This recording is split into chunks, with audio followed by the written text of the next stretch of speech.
Good evening, everyone, and welcome to another episode of the Bet Tech Show.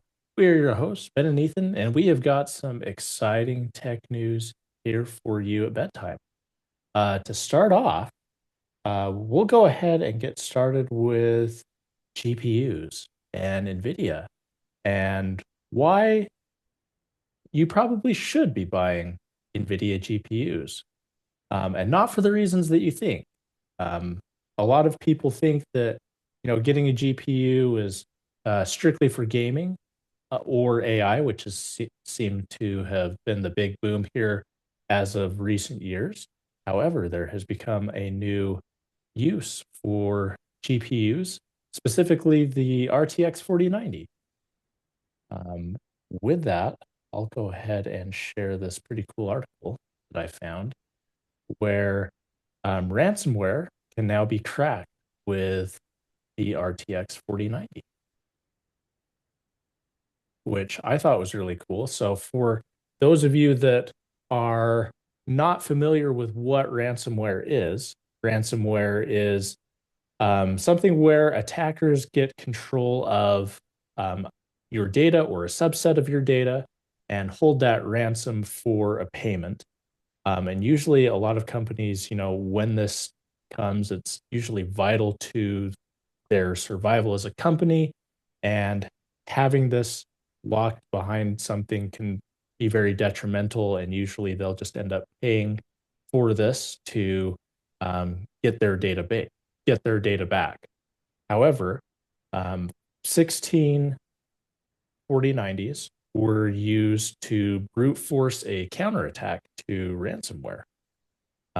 Akira is a well-known ransomware cyber attack, and it was used by hackers in November to demand 150 or $125,000 in ransom from a French company. And Dang. with that, the company was able to use 16 GPUs together, and together that took about 7 minutes to fight off this ransomware attack Oh, wow. and and and break it free of with the encryption breaker tool that was a part of it. So um, Jeez. I think this is like a really good use case, and if this catches on, I think companies are just going to be lining up to purchase the purchase GPUs just for the ability to fight off ransomware. So I know, like being in the cybersecurity and IT world, this is something that's a real concern for companies. And so being Yeah. able to fend that off and have a viable solution that is relatively cheap in comparison to how much you would have to pay for a ransomware attack Oh, man. For sure. seems like a no-brainer to me. What are your thoughts For on this, sure. Ben? No, I think it's actually really cool. Um, I don't know how that's done. Obviously, I'm not an expert in that space, but I think it is pretty cool that you can use it to fight off ransomware. And with the world becoming so heavily relied on digital data, is that redundant? Digital data? I guess you could have like hard data, like Yeah. on paper and stuff, but as the world's turning digital more and more, and we're pretty much, nearly all the way there, um, it's that much more important to have security and cybersecurity and then being able to fight off ransomware. Um, I know there's been huge attacks in the past that companies have lost millions of dollars either in like value of data or like just from payment or combination of the two. So this is actually really cool to hear that people can invest in, you know, a dozen or two of the GPUs to fight off ransomware. That's pretty sweet. Pretty crazy use case, honestly. Yeah. Um, The I'm only I'm problem is curious, like, how. Go ahead. Sorry. the only problem is like nobody's going to be able to get their hands on these cards I because know. Nvidia has like the worst supply chain issue right now. And Yeah. they've stopped production of the 40 series cards, so there's no GPUs out there anymore. Yeah, it just kind of blows my mind they stopped production of the 40 series, especially when like the 50 series is still kind of in limbo of like how good it is, you know? Hmm. Um, I don't think I don't know if it sounds like it must have been necessary. I feel like it must have been necessary just based on a manufacturing standpoint. Um, that they needed to just manufacture the 50 series and dedicate all their infrastructure to that. Maybe not, but I don't understand why you'd completely cut off the 40 series. But yeah, it's funny how it's you can't really get them right now. I saw an article that was like you may not be able to get the 50 series right now in most of your retail stores or online, but there is one place you can get it at the Nvidia pop-up booth at one of this. There's like a GTC conference or something like that. I can't remember, but it was some random conference. I maybe it wasn't random, but some conference, and they had like a pop-up booth or a truck that you could just like buy a 50 series No from the way. truck. Yeah, dude, That's awesome. it was pretty crazy. People are going crazy over it. They're like, I don't know if I trust buying a 50 series out of a truck, you know? Yeah. But it was like obviously Nvidia branded and everything, but yeah, it's just kind of funny how you can't really get them nowadays. So uh but hopefully that's not the case in the near future and Yeah. companies can be protected with GPUs. And allegedly Nvidia is going to be, reports are the stock for the 50 series is going to be ridiculous here, like in the next couple of months. That Mm. it's going to be oversaturated. Like there's going to be an abundance of this. Oh, really? Allegedly. I don't know. I still haven't seen it yet. Allegedly. Yeah, haven't seen this. Well, we'll see if that's true.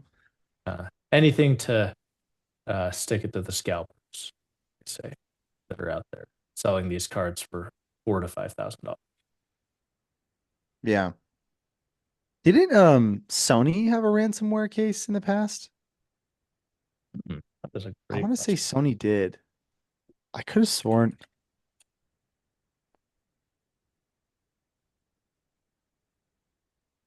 Uh, Oh, Sony Pictures had a breach. Yeah. Attackers erased data from the company's servers and deployed ransomware. and 2014. yep, I I've heard remember of it. that. I remember that because I think they had a deadline and Sony, I want to say they had a deadline and Sony wasn't playing games. And so um they got they got punished for it. Like a lot of their data was erased and or like a lot of private data was released publicly as well. Yeah, I A lot of data was stolen. think there was an So, estimated $15 million in immediate damage after the attack. wow. 15? Yeah, Jeez. That's crazy.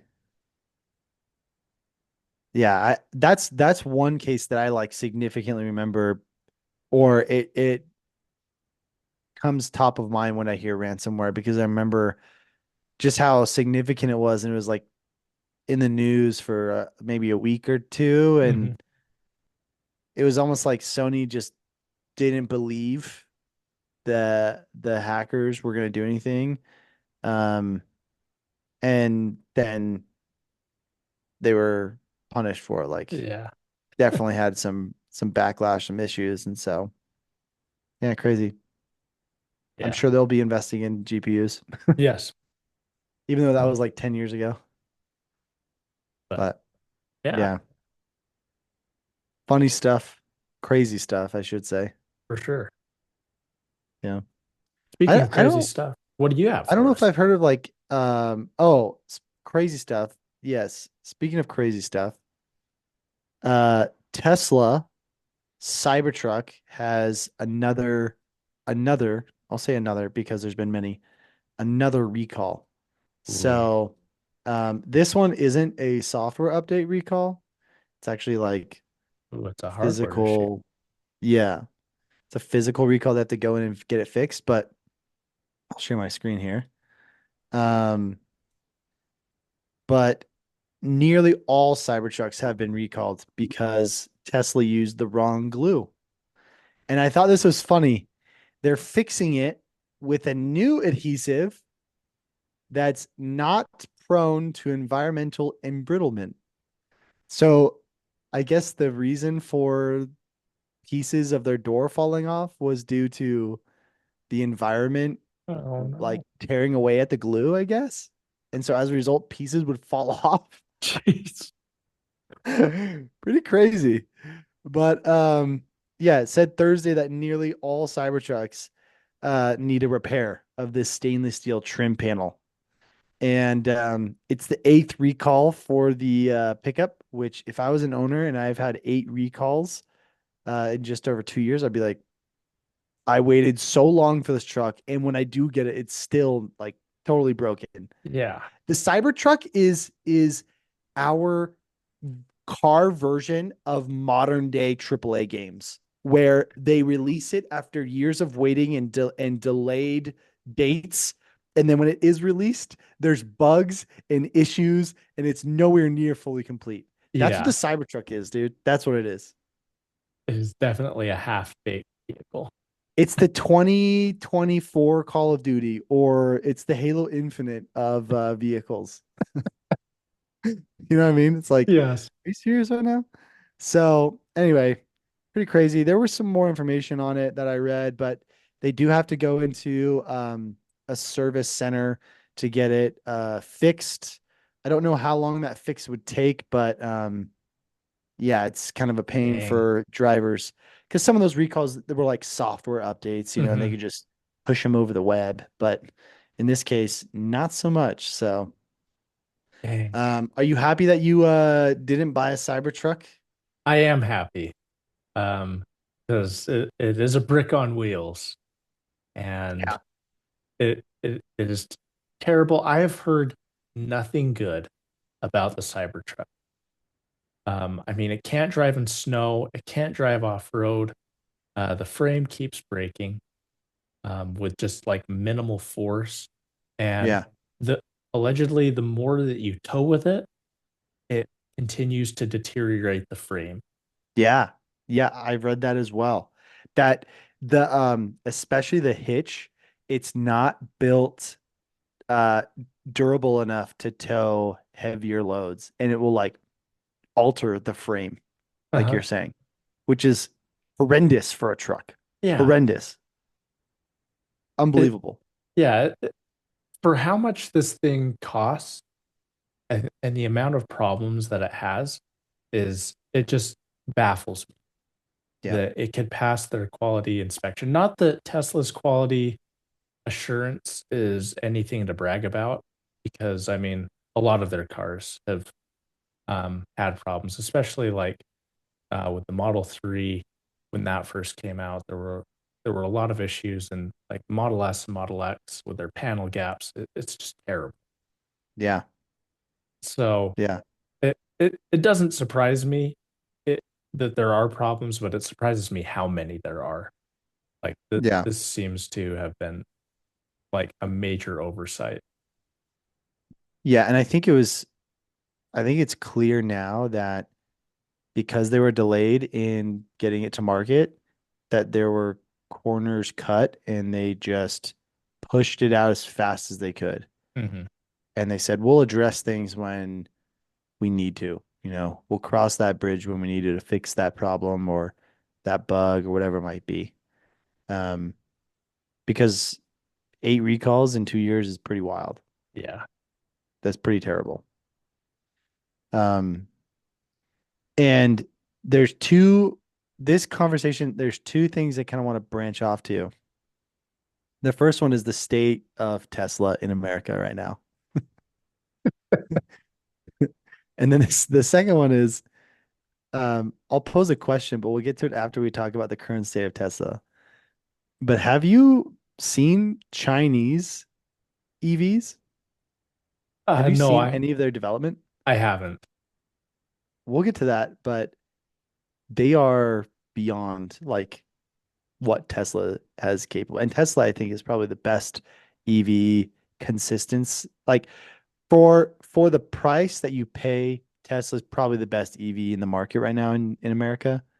But China, dude, they're doing something over there, bro. It's crazy. We'll talk about it. But first, let's talk about Tesla in America right now. Yeah. Um, I would say so like have your comment of like yeah, Tesla being the best EV in America, I would say that was true up until about January. yeah, I think that's Because fair. I would say like now you can't even give a Tesla away. That's true. That's Like true. like they're people like people have wanted to like get rid of their Cybertrucks and they haven't even been able to give them away at Yeah, this point. And so yeah, like the used market for Teslas has gone down dramatically and they have absolutely no value. And I've seen pictures of people like defacing them and yeah, yeah, doing terrible things to a vehicle, which really has no bearing on the person or the face of the company itself, yeah, which yeah, which is just terrible. yeah. You're getting exactly into what I want to talk about, which is all the backlash against Elon and his influence in the government. And as a result, people are boycotting through Tesla.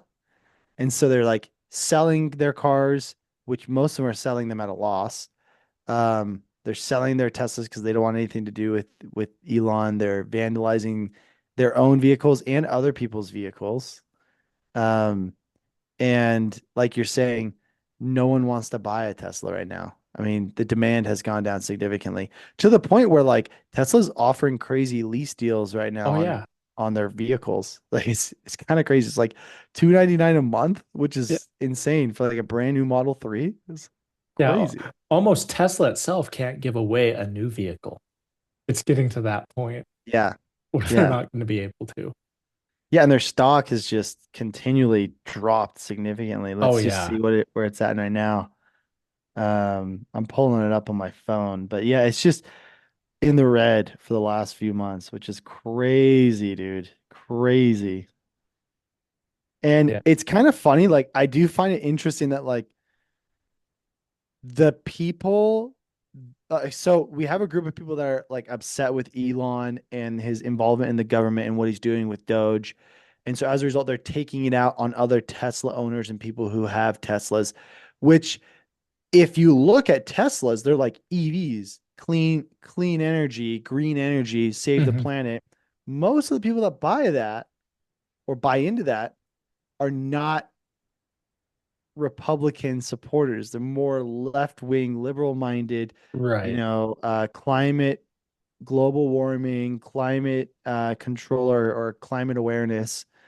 And so they've bought these EVs and then now they're getting kind of punished for it, or at least like people are attacking them for it, you know? Uh-huh. And for me, I'm like, I feel like it's a little bit like infighting, or like, I don't know. What are your thoughts there? I think that's kind of crazy though. Yeah, I mean, for me, I'm perfectly happy with my Tesla. I'm at this rate, I'm just gonna have to keep it forever, which I was planning to do anyway. But Yeah. um, now, like with how it's going to be interesting to see what what they do going forward and Yeah. how the company itself is going to respond with this negative PR that has come up from Elon's involvement in the government. Um, Yeah. and as a company, I would assume that the company itself would want to distance itself as far away from what it can from what Elon is doing because technically, like they're separate things. I mean, Tesla has its own vision of what it wants to do for um, for sustainability and that market, and so it's going to be interesting to see what the company decides to do and Yeah. how much involvement from Elon is going to be with that. Yep. I agree. Because we both know, and I'm sure anyone who's listening, Tesla is very stock price focused. I mean, most public companies are, but Tesla especially. Like Elon would set up reward systems for himself based on stock price. And a lot of his announcements that Tesla and Elon make are made because they want to pump that stock price. Um, and looking at my phone, just kind of like looking at this, they're down 39.28% year to date. Like Yeah. this is what we're looking at here. It's 236 right now. I don't know if that came out right, but 236 a share. It's down $153 a share, which over 3 months is diabolical, bro. That is Yeah. horrendous. I mean, hopefully, like people didn't have all of their money in Tesla stock. For real. It's just crazy how that's dropped back down. Now, I will say there was a huge spike at the end of 2024, October to December. There was a huge spike. It Oh went up yeah. significantly just because the announcements, like I was saying, right? The Robovin Hmm. and all the other future Tesla products that they announced jacked up the price. And so I don't know if this is necessarily like a rebound or like a bounce back to what it was before, but it's definitely a huge drop, not a cliff, but a huge drop. Yeah, I mean, like it's close to what it was in October. This Yeah, is covering to right what it is. So I mean, like all those gains from October have been wiped out, and it's yeah, at that price. I mean, if it gets any lower, then there will be significant loss. But yeah, just that whole gain kind of wiped that out for those last 6 months, which is a shame. yeah, yeah. It is. It is a shame. Um, I guess Tesla's on sale, so Yeah, this is not financial advice, but bye, bye, bye. yeah, This is not financial advice. Do not sue us. Okay. This is not financial advice. yeah. But I mean, I guess like even people in the company are dumping shares, which is causing a lot of this too. That's really sad. That's really sad. Because like in general, I do think it is a pretty good company, a pretty solid company. Mhm. It's a pretty epic company, to be honest. What they've done over the last decade it's been pretty incredible. And I'm not crediting that all to Elon. The company itself and the people that work there are very intelligent. And I think I like Elon because I think he's a dreamer and I think he pushes limits and he pushes people to develop and build and innovate. Mhm. Um, but it's sad to see like how his involvement with the government is having this huge negative backlash on this company and a bunch of individuals who are really smart and intelligent. And also just to like see culturally, maybe not culturally, but in America, there's just this backlash to other people who own Teslas when they aren't the ones causing any issues. Like, Right. why why are you going to vandalize or get mad at someone who's trying to have a cleaner earth, try and like save the earth, or just try and be more efficient with like their transportation, you know? I don't know. I just find it interesting why that take has become so popular, you know? Yeah, because I mean, it's not like I mean, for the most part, I would say people don't buy a Tesla because they like Elon. They buy Yeah, it because they like the product itself. 100%. Uh, 100%. Yeah. and I mean, like, I I I have my opinions of Elon. I agree. I think he's a great uh, innovator. Has been really innovative with this space, but I didn't necessarily buy a Tesla because I thought he was a good person. Or Yeah. yeah, it's mostly because I like the product and Yeah. want wanted that as my daily driver. Yeah. Yeah, And, s- exactly. I think most people have the same take on that. mhm. And so I mean, anyone that's persecuting other people for that off of somebody else's actions, it it's heartbreaking that that would be happening. Yep. I get boycotting. I get Yeah, boycotting. That's totally fine. yeah, I that's fine. boycott companies when I feel like I don't want to support them any longer. That's totally fine. I get boycotting. Boycott all you want. But I think vandalizing other people's property is a step beyond boycotting. That's illegal. and should not be done. I don't condone that at all. Um, but like I said, it's kind of sad that that is the case with Elon and the situation at hand. Um, I hope in the long run that Tesla can bounce back, continue to innovate, and bring really good products to the market. And maybe this is a good transition. I hope they can start competing with technologies with China, and I hope Elon can like continue to provide benefit to America, but like also the entire world, you know. And I hope Mhm. like the views of him change. So we'll see though. For now, Cybertruck owners have to freaking go to the shop. So Yep. sucks for you guys. But with that being said, that goes to the second point I have on Tesla with Chinese EVs. Have you like been keeping tabs on Chinese EVs at all? I really haven't. I mean, I know I'm very naive on this subject. I mean, I know that they're um, miles ahead of the United States in terms of like their adoption of EVs, um, as well as like um, that's kind of like Tesla's biggest competition is what's going on in China. Yeah. Yeah, especially with Tesla trying to grow in the market in China. Hmm. Um, I don't know all of the different EV companies in China.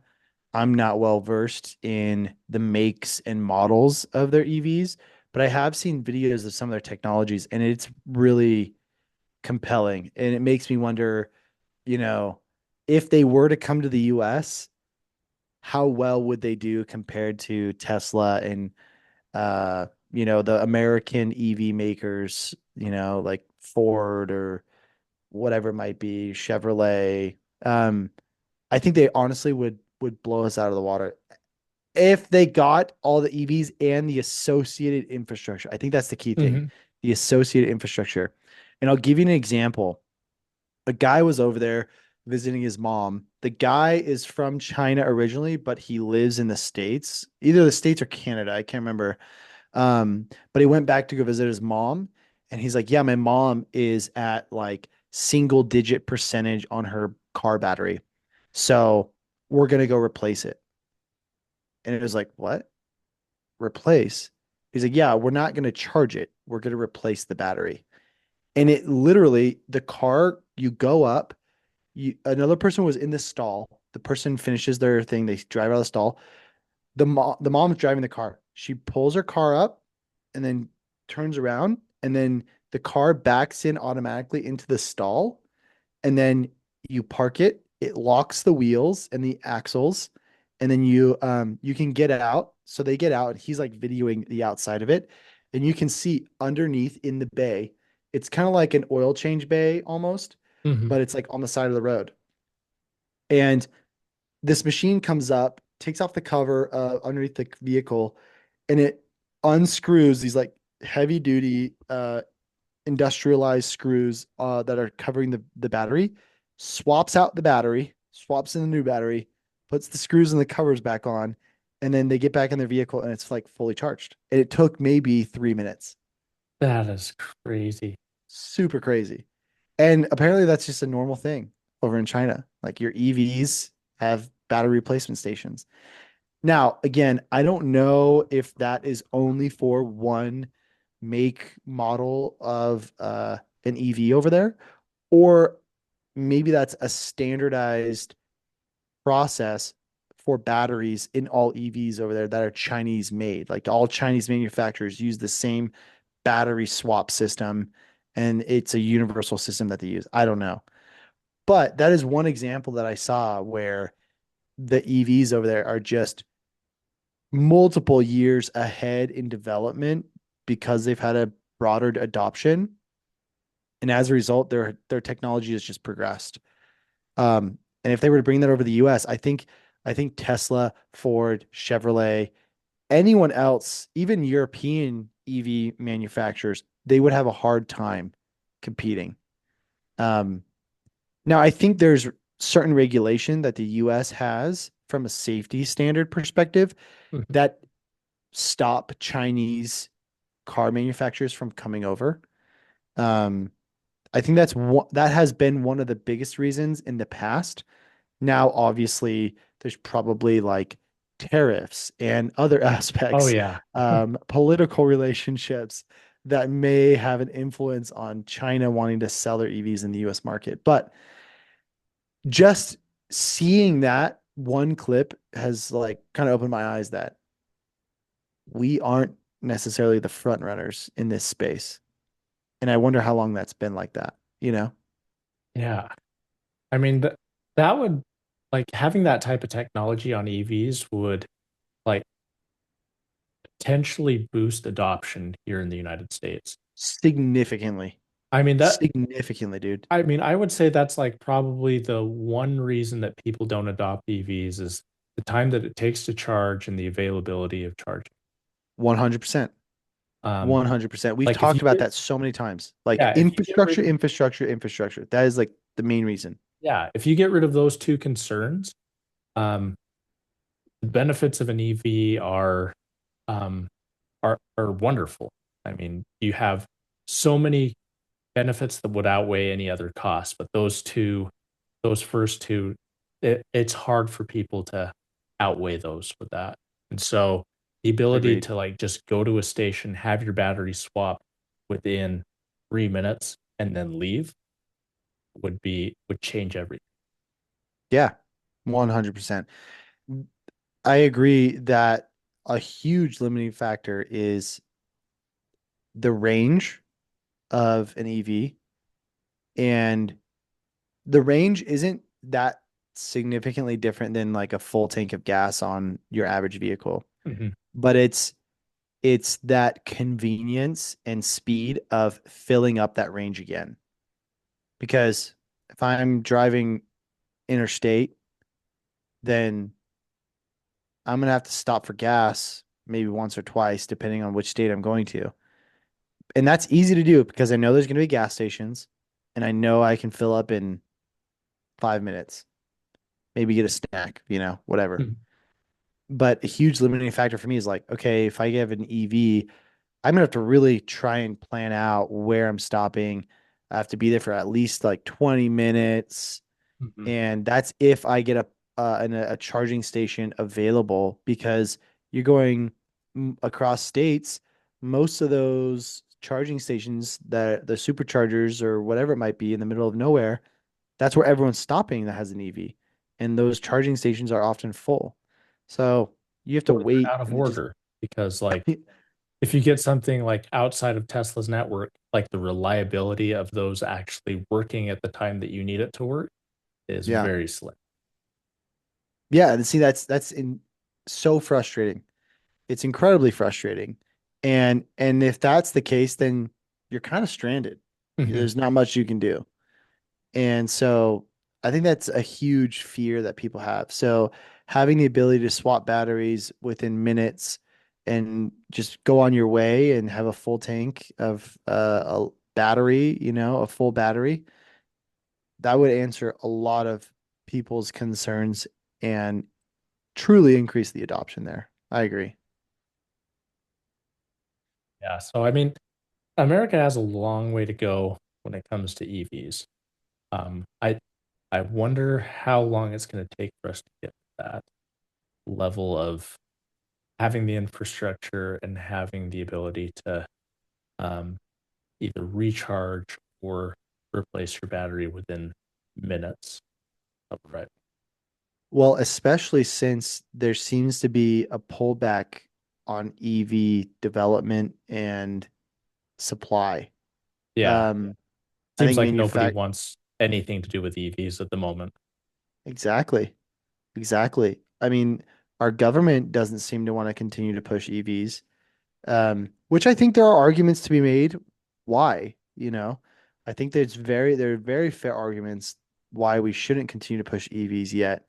And I do think there should be more analysis on like, can our current electrical grids support this increase in demand if we actually do produce that many vehicles based on like predictions of adoption of EVs? I don't think our grids can support that. I don't think our electrical grids can support it. Also, analysis on is it truly clean energy? How how do we know like net what's cleaner, what's not cleaner? What are the alternatives? How much investment and dollars does it take to build out the infrastructure to truly make it worth the while? I think these are all questions that people uh, who are pulling back on EVs are asking because they want answers before we just rush into something. Hmm. Because it may not be as beneficial as we assume. It may actually hurt us, you know? Yeah, that's a very good point.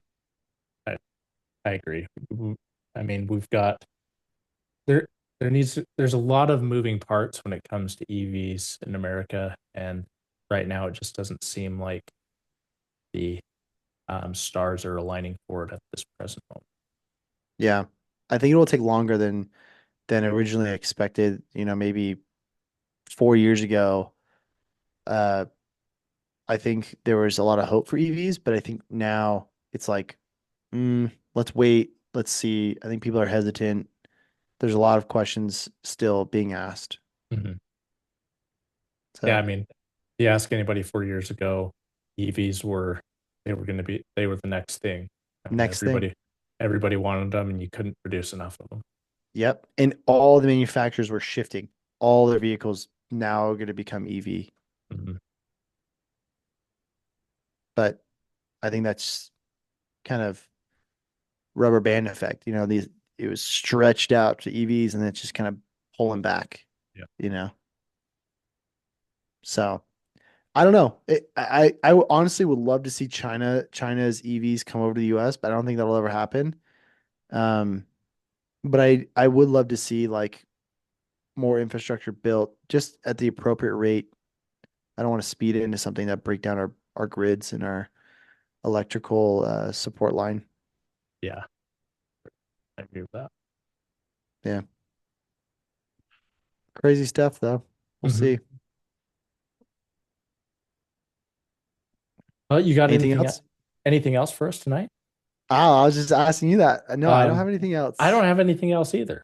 Um, Cool. so, um, but you know what does have something else? That thumbs up button. Make sure you hit that thumbs up button. Give us a like if you liked it. If you disliked it, that other button seems to do all right as well. Make sure you send this to somebody you dislike. They could use this in their life. As always, ringling that dingling button so you never miss out on any content as it's posted on the channel. Until next time, stay classy and have a great evening. Peace.